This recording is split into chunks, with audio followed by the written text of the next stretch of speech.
ఆకలితో చచ్చిపోయినా అడుక్కోని మాత్రం అడుక్కోను. మరి డబ్బులు రావాలంటే ఎలా? అన్నా,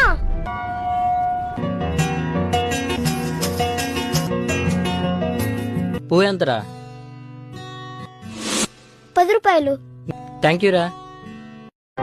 అయ్యా చిన్నపిల్లడైనా అడుక్కోకుండా ఎంత కష్టపడుతున్నారు చూడరా రేయ్. మన పని చేసుకోవచ్చు కదా. అక్క, అన్నం ఎంత? 30 రూపాయలు. పప్పు 20 రూపాయలు. 2 కల్పించండి అయితే. అయ్యా పక్కనే కూర్చొని అడుక్కోమని చెప్పాను కదా, ఎక్కడికి వెళ్ళావు? మనం అడుకోవద్దు నాన్న. అడుక్కపోతే తిండెట్లా వస్తుంది అనుకున్నావు? పూలమ్మే నాన్న. ఇదిగో.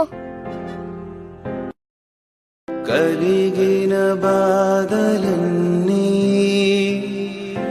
కదలకు చేరువాయే,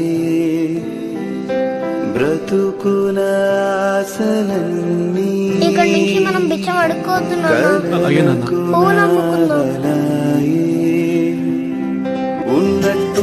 బాయ్ నాన్న. బాయ్ నాన్న, జాగ్రత్త. Download ShareChat.